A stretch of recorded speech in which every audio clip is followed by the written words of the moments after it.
Hello everyone, स्वागत है आप सभी लोगों का शिक्षा फॉर नौकरी में। इस वीडियो लेक्चर में हम लोग देखने वाले हैं यूटेट उत्तराखंड 2022 के लिए इंपॉर्टेंट एमसीक्यूज क्वेश्चन देख रहे हैं, जिसमें आज हम लोग प्रैक्टिस सेट नंबर 3 को डिस्कस करेंगे। यहाँ हम लोग आज बाल विकास एवं शिक्षण शास्त्र यानी कि सीडीपी के क्वेश्चंस को देखने वाले हैं। बहुत ही महत्वपूर्ण टॉपिक आज हम डिस्कस करेंगे, जिसके बेस्ड जो है क्वेश्चंस रहेंगे असेसमेंट एंड इवैल्यूएशन। दोनों ही पेपर के लिए बहुत ही इंपॉर्टेंट है। पेपर 1 की बात करूँ या फिर मैं पेपर 2 की बात करूँ उत्तराखंड टेट के लिए, प्रैक्टिस सेट नंबर 3 है बाल विकास एवं शिक्षण शास्त्र में। बहुत इंपॉर्टेंट टॉपिक है भाई असेसमेंट एंड इवैल्यूएशन, यानी कि आकलन और मूल्यांकन। दोनों से ही क्वेश्चन बहुत ज़्यादा पूछे जाते हैं पेपर 1 एंड पेपर 2 में। तो आज के इस वीडियो लेक्चर में हम सारे लेवल के क्वेश्चंस देखेंगे, जो क्वेश्चंस में आने के, जो पेपर्स में आने की संभावनाएं हैं जिन क्वेश्चंस की, उनको देखेंगे। असेसमेंट एंड इवैल्यूएशन से काफ़ी सारे डाउट्स आपके क्लियर हो जाएंगे। मेक श्योर आप टेलीग्राम पर ज़रूर कनेक्ट कर लें। इस वीडियो का पीडीएफ आपको टेलीग्राम पर देखने के लिए मिलेगा। प्रीवियस जितने भी सेट हम डिस्कस कर चुके हैं उनके लिंक भी आपको टेलीग्राम पर मिल जाएंगे। तो स्टार्ट करते हैं अपनी वीडियो। हिंदी इंग्लिश दोनों में क्वेश्चन को इंक्लूड किया है मैंने। क्वेश्चन नंबर 1 बोलता है, विच of the following types of evaluation examines the student learning progress in order to provide ongoing feedback to both teachers and student during the class। तो देखो यहाँ हमें समझना है, मेन चीज़ क्या है, हमें क्वेश्चन को समझना है। देखो हिंदी में एक बार और बता देते हैं, निम्नलिखित में से कौन सा मूल्यांकन कक्षा के दौरान शिक्षकों और छात्रों दोनों को निरंतर प्रक्रिया प्रदान करने के लिए छात्रों के अधिगम की गति की जांच करता है। तो वो कौन से प्रकार का मूल्यांकन है जिसमें कक्षा के दौरान शिक्षकों और छात्रों दोनों को निरंतर प्रतिक्रिया प्रदान करने के लिए छात्रों के अधिगम की प्रगति की जांच करता है। तो ऑप्शंस देख लेते हैं। प्लेसमेंट मूल्यांकन है, फॉर्मेटिव मूल्यांकन है, डायग्नोस्टिक इवैल्यूएशन है, या फिर समेटिव इवैल्यूएशन है। तो देखो बी और सी की अगर मैं बात करूं, ये जो दोनों इवैल्यूएशन, जिसको हम बोलते हैं शॉर्ट में FA फॉर्मेटिव असेसमेंट या फिर फॉर्मेटिव इवैल्यूएशन, ठीक है शॉर्ट में, या फिर समेटिव असेसमेंट या फिर समेटिव इवैल्यूएशन। तो यहाँ किसकी बात हो रही है? यहाँ फिलहाल मूल्यांकन की बात हो रही है। अब मूल्यांकन क्या पूछा गया है कि लर्निंग प्रोग्रेस को चेक करना है बच्चे की, ऑन गोइंग फीडबैक टेस्ट करने के लिए टीचर्स एंड स्टूडेंट का ड्यूरिंग द क्लास। तो इस प्रकार का इवैल्यूएशन क्या कहलाता है? Option number B formative assessment या फॉर्मेटिव इवैल्यूएशन कहलाता है। अब देखो फॉर्मेटिव इवैल्यूएशन हमने इसका आंसर क्यों दिया, यहाँ क्वेश्चन पूछा गया था ड्यूरिंग द क्लास, मतलब क्लास कॉन्टीन्यूसली चल रही है, उस ड्यूरेशन में जब आप बच्चे की प्रोग्रेस को चेक करते हैं या बच्चे की लर्निंग को चेक करते हैं, तो इस प्रकार का इवैल्यूएशन जिससे कि बच्चे की लर्निंग का आपको पता चले, वो क्या कहलाता है? फॉर्मेटिव इवैल्यूएशन कहलाता है। ड्यूरिंग द क्लास या फिर ड्यूरिंग द कोर्स, जो भी कोर्स आप पढ़ा रहे हो उसकी बीच में बात करी जाए, या फिर जो लेसन आप पढ़ा रहे हो या फिर जो यूनिट आप पढ़ा रहे हो, उस ड्यूरेशन में जब आप बच्चे की लर्निंग को चेक करते हैं, तो इस प्रकार का इवैल्यूएशन मूल्यांकन क्या कहलाता है भाई? फॉर्मेटिव इवैल्यूएशन कहलाता है। इसमें आप बच्चे की कॉम्प्रिहेंशन बेस्ड या फिर लर्निंग नीड्स या फिर एकेडमिक प्रोग्रेस को चेक कर सकते हैं जब भी आप बच्चे को क्लास में कोई लेसन पढ़ा रहे हैं। तो इसलिए राइट आंसर क्या हो गया? इसको हम बोलते हैं रचनात्मक मूल्यांकन कहा जाता है, जब बच्चे का मूल्यांकन कक्षा के दौरान किसी भी लेसन या चैप्टर को पढ़ाते हुए उसकी जो भी लर्निंग नीड्स हैं उसको इवैल्यूएट करने के लिए या फिर एकेडमिक नीड्स हैं उसको इवैल्यूएट करने के लिए लिया जाता है। तो नेक्स्ट क्वेश्चन नंबर आता है 2, formative assessment is generally used, जिसके बारे में अभी हमने बात करी है उसी पर बेस्ड क्वेश्चन है। देखो सारे डाउट्स क्लियर हो जाएंगे वीडियो के एंड तक। जितने भी क्वेश्चन बनते हैं मैंने सारे इंपॉर्टेंट क्वेश्चन इस वीडियो में इंक्लूड कर दिए हैं, तो वीडियो को मिस मत करना। यहाँ से आपके थ्योरी प्लस क्वेश्चंस दोनों कवर हो रहे हैं।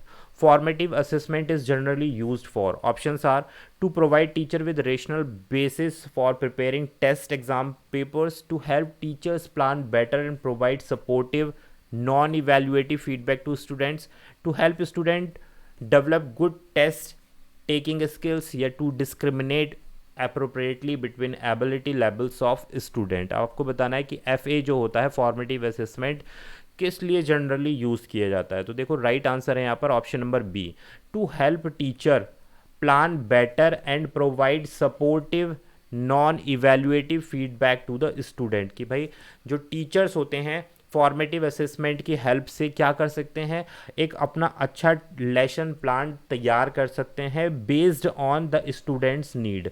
स्टूडेंट की लर्निंग नीड्स के अकॉर्डिंग जो है भाई हम बीच बीच में बच्चे का आकलन क्यों करते हैं, जिससे हमें ये पता चले कि बच्चे में क्या क्या लर्निंग आउटकम्स और क्या क्या लर्निंग प्रॉब्लम्स है, उसके अकॉर्डिंग आप अपनी टीचिंग को प्लान कर सकते हैं, बच्चों को एक सपोर्ट प्रोवाइड कर सकते हैं। और जो फीडबैक होता है स्टूडेंट्स को, इवैल्यूएटिव फीडबैक जो होता है स्टूडेंट को, वो दे सकते हैं। ये यानी कि जो आपने बच्चों को इवैल्यूएट किया है, टेस्ट लिया है, तो उसके आधार पर आप बच्चों को समझाएंगे कि आप यहाँ कमी कर रहे हैं और यहाँ नहीं कर रहे हैं।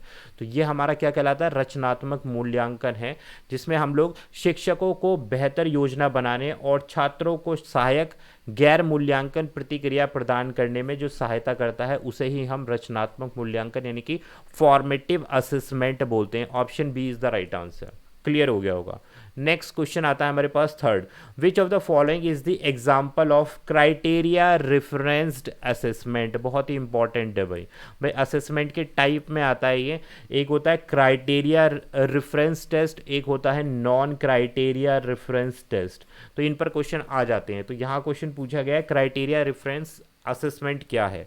Option number A test based on criteria of minimum level of learning, a test with the percentile as evaluation criteria, a test with Z score as evaluation criteria, a test which gives student rank in the class। कि एक ऐसा मूल्यांकन, एक ऐसा test जो बच्चे को एक नंबर देता है क्लास में। तो क्या होता है क्राइटेरिया रेफरेंस टेस्ट। तो देखो क्राइटेरिया रेफरेंस टेस्ट होता है एक ऐसा टेस्ट जो क्राइटेरिया पर बेस्ड है, किस पर, मिनिमम लेवल ऑफ लर्निंग, न्यूनतम सीखने की जो लेवल होती है उस पर बेस जो करता है टेस्ट, उसको हम बोलते हैं क्राइटेरिया रेफरेंस्ड असेसमेंट। हिंदी में देख लेते हैं, निम्नलिखित में से कौन सा मानदंड संदर्भित मूल्यांकन का उदाहरण है। तो राइट आंसर हमने क्या बताया, ऑप्शन ए, अधिगम के न्यूनतम स्तर के मापदंड पर आधारित एक जो परीक्षण होता है या परीक्षा होती है उसको ही हम क्या बोलते हैं, criteria based assessment, criteria based मूल्यांकन बोला जाता है।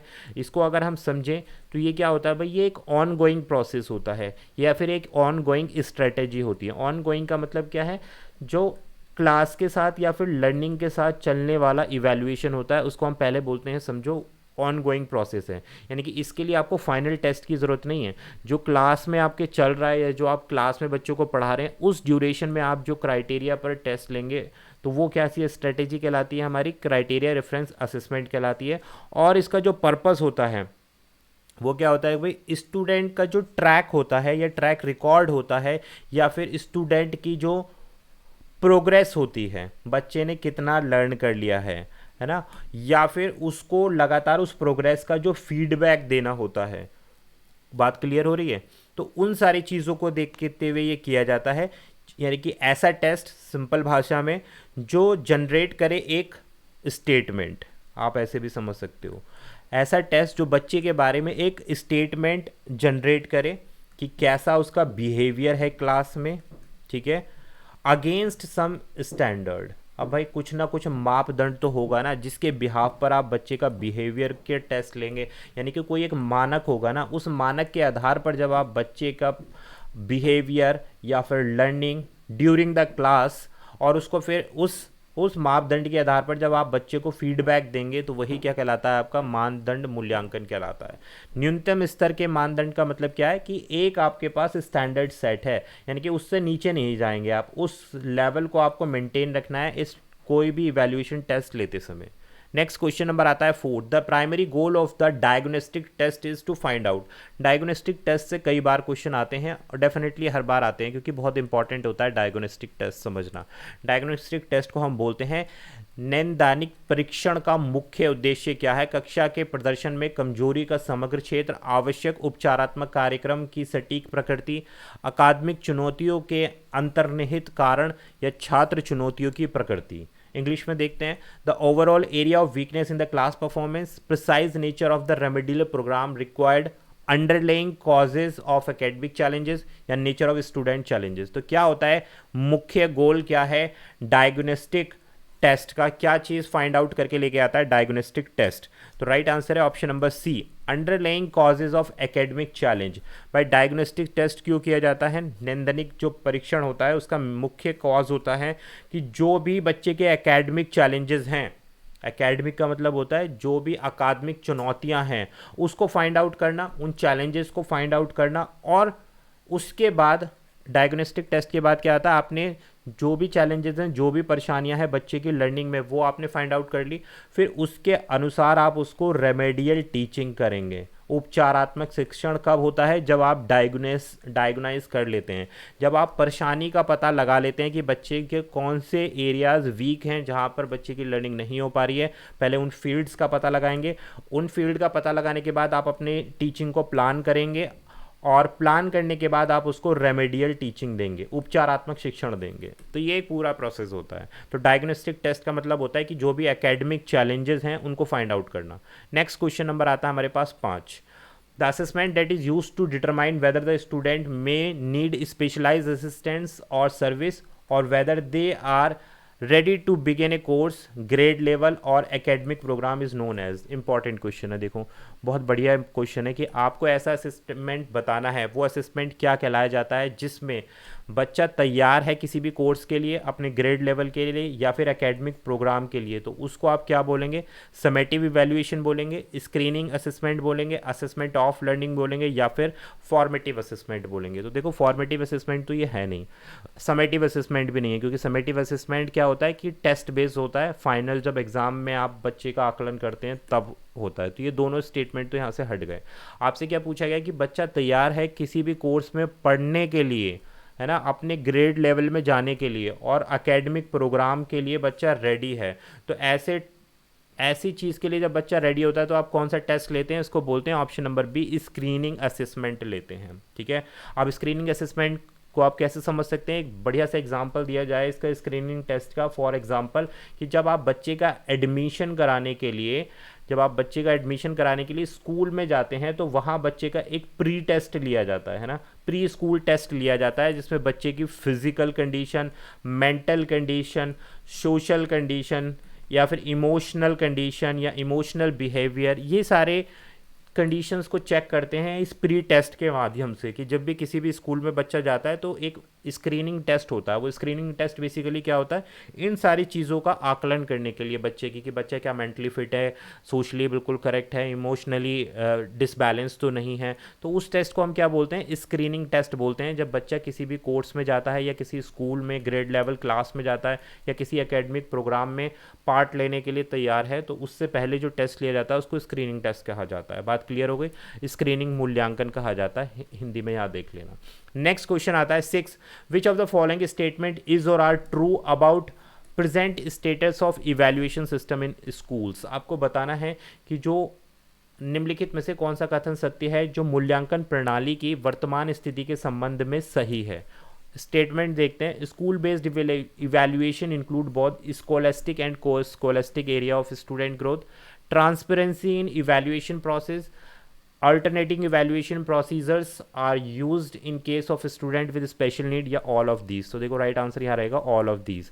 आपसे पूछा गया है कि कौन सा मूल्यांकन प्रणाली यानी कि इवैल्यूएशन सिस्टम वर्तमान समय की स्थिति के संबंध में सही है। तो ये चारों के चारों सही हैं, यानी कि स्कूल में स्कोलेस्टिक एंड को स्कोलेस्टिक एरियाज पर काम करना चाहिए बच्चे की, ट्रांसपेरेंसी रखनी चाहिए, यानी कि आपको बच्चे के साथ में कोई भी भेदभाव नहीं करना है, मूल्यांकन की प्रक्रिया करते समय पारदर्शिता रखनी चाहिए। विशेष आवश्यकताओं वाले स्टूडेंट यानी कि जो स्पेशल नीड वाले स्टूडेंट हैं मामले में वैकल्पिक मूल्य प्रक्रियाओं का उपयोग किया जाना चाहिए। कहने का मतलब जो स्पेशल नीड के स्टूडेंट्स हैं, स्पेशल नीड्स स्टूडेंट हैं, उनके साथ जो असेसमेंट किया जाए उसमें ऑप्शनल होना चाहिए वो, कि आप ज़रूरी नहीं है कि जो ट्रेडिशनल मेथड से आप मूल्यांकन ले रहे हैं बच्चे का, जैसे आपने रिटन टेस्ट लिया फॉर एग्जांपल, ज़रूरी नहीं है कि स्पेशल नीड वाला बच्चा जो है रिटन टेस्ट में अच्छा परफॉर्म कर पाए। तो आप वैकल्पिक मूल्यांकन की प्रक्रियाओं का उपयोग कर सकते हैं, कि यानी कि आप यहाँ पर ओरल टेस्ट भी ले सकते हैं स्पेशल नीड वाले बच्चे का। तो आकलन उनके लिए जो है कॉमन नहीं रहेगा, एक स्पेशल आकलन हो जाएगा डिपेंडिंग अपॉन देयर नीड्स। तो ऑप्शन नंबर हमारे पास D is the right answer. Question 7 देखते हैं। Evaluation which is use for diagnosing the problem through carefully prepare diagnostic test as well as observation techniques is known as. ऐसा कौन सा evaluation है जिसमें आप डायग्नोस्टिक टेस्ट साथ साथ में ऑब्जर्वेशनल टेक्निक का यूज़ करेंगे, उसको हम क्या बोलते हैं? समेटिव इवेल्युएशन, डायग्नोस्टिक इवेल्युएशन, या फिर फॉर्मेटिव इवेल्युएशन, या फिर प्लेसमेंट इवेल्युएशन। हिंदी में देख लो एक बार। मूल्यांकन जो सावधानीपूर्वक तैयार किए गए निदानिक परीक्षण के साथ साथ अवलोकन तकनीक के माध्यम में भी समस्याओं के निदान हेतु उपयोग किया जाता है, उसे किस रूप में जाना जाता है? योगात्मक, निदानिक, निर्माणात्मक, या फिर नियोजन मूल्यांकन। तो राइट आंसर है डायग्नोस्टिक मूल्यांकन। मैंने अभी आपको समझाया था कि भाई आप ऑब्जर्वेशन भी कर रहे हैं साथ साथ डायग्नाइज भी कर रहे हैं, तो इस प्रकार के इवैल्यूएशन को हम क्या बोल देंगे? निदानिक मूल्यांकन या फिर डायग्नोस्टिक इवैल्यूएशन बोलेंगे। B is the right answer. Next बढ़ेंगे हम क्वेश्चन नंबर 8 की तरफ। Which test is use to measure a child performance level in relation to other children. कि आपको ऐसा टेस्ट बताना है जिसमें बच्चे की परफॉर्मेंस को मेज़र किया जाए, कंपेयर किया जाए उसको दूसरे चिल्ड्रंस के साथ में, तब उसकी परफॉर्मेंस को अगर आप जज कर रहे हैं तो वो कौन सा टेस्ट कहलाएगा? क्राइटेरिया रेफरेंस टेस्ट कहलाएगा, नॉन रिफॉर्म टेस्ट कहलाएगा, या डायग्नोस्टिक टेस्ट कहलाएगा, और option D none of these. तो देखो, ऐसी अन्य बच्चों के संबंध में बच्चों के प्रदर्शन स्तर को मापने हेतु किन परीक्षण मापदंडों का उपयोग किया जाता है? तो राइट आंसर है हमारे पास 8 के लिए ऑप्शन नंबर ए, मानदंड संदर्भित परीक्षण। क्या बोलते हैं इसको इंग्लिश में भाई? क्राइटेरिया रेफरेंस टेस्ट इसको बोला जाता है, क्राइटेरिया रेफरेंस टेस्ट, जिसमें आप एक बच्चे की परफॉर्मेंस को, यानी कि एक चाइल्ड है सपोज क्लास में ए, इसकी परफॉर्मेंस को आप दूसरे इसी चाइल्ड में जो दूसरा बच्चा है बी, उसकी परफॉर्मेंस के साथ में जब आप मेज़र करते हैं या फिर उसके लेवल को चेक करते हैं, इस प्रकार की इवैल्यूएशन को हम क्या बोलते हैं? Criteria reference test. यानी कि आपने एक मानदंड बना लिया है, क्या दूसरा बच्चा एक मापदंड बना लिया कि इस बच्चे के रेफरेंस में बच्चा ए कितना प्रोग्रेस कर रहा है, कितनी लर्निंग उसकी आ रही है, क्या उसका बिहेवियर चल रहा है क्लास में। इस प्रकार का टेस्ट क्राइटेरिया रेफरेंस टेस्ट कहलाता है। नेक्स्ट बढ़ते हैं भाई क्वेश्चन नंबर 9 के साथ। Techniques of oral test followed by teachers are. शिक्षकों द्वारा मौखिक परीक्षा की तकनीक निम्नलिखित हैं। Quiz test, questions on pictures both A and B, या फिर परफॉर्मेंस टेस्ट। तो बहुत आसान सा क्वेश्चन है भाई, आपको बताना है प्रश्नोत्तरी संदर्भ चित्रों पर आधारित प्रश्न, या ए और बी दोनों, या फिर प्रदर्शन परीक्षण। ये कौन सा परीक्षण ऐसा है जिसमें शिक्षकों द्वारा मौखिक परीक्षा की तकनीक है? तो option C is the right answer, मौखिक यानी कि ओरल टेस्ट। अब ओरल टेस्ट में क्या क्या चीज़ें इंक्लूड होती हैं भाई? जैसे क्विज कॉन्टेस्ट रख दिया आपने, या फिर क्वेश्चंस दे दिए पिक्चर्स में, तो क्या है? सब ओरल टेस्ट के एक माध्यम है, इसमें रिटन का प्रयोग नहीं हो रहा है। तो option number C is the right answer. Next आता है question number 10। Which of the following is not a characteristics of standardised test. देखो, दो तरीके के टेस्ट होते हैं, स्टैंडर्डाइज टेस्ट और दूसरा होता है नॉन स्टैंडर्डाइज टेस्ट। ठीक है, अब इसको समझते हैं पहले कि स्टैंडर्डाइज टेस्ट क्या होता है। आंसर देखते हैं। Design to apply to a board band of competencies not exclusively to a particular curriculum, dictate standard administration and scoring procedures, determine extent to which subject matter is being taught and learned। तो आपको बताना है कि standardise test क्या होता है। तो देखो, स्टैंडर्डाइज टेस्ट ऐसा टेस्ट होता है जो बच्चों को, या फिर जो अलाउ करता है एजुकेटर्स को, यानी कि जो टीचर्स होते हैं उनको अलाउ करता है, जिसमें बच्चे को वो कंपेयर कर सकते हैं उनके डिफरेंट स्टेट्स पर और लेवल्स पर। ठीक है, एक बात क्लियर हो गई।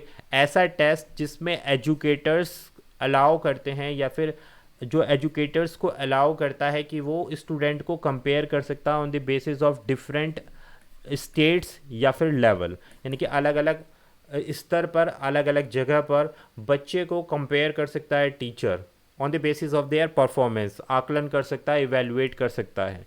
तो वो पूछा गया है कि इनमें से कौन सी एक कैरेक्टरिस्टिक्स नहीं है स्टैंडर्डाइज टेस्ट की। तो राइट आंसर है option number D, determined extent to which subject matter is been taught and learned. कहने का मतलब है, ये कह रहे हैं कि डिटरमाइंड स्टैंडर्डाइज टेस्ट क्या करेगा कि ये जज करेगा कि कितना सब्जेक्ट मैटर को पढ़ाया गया है और कितना सब्जेक्ट मैटर बच्चे को समझ में आया है। तो ऐसा कुछ भी नहीं करता स्टैंडर्डाइज टेस्ट।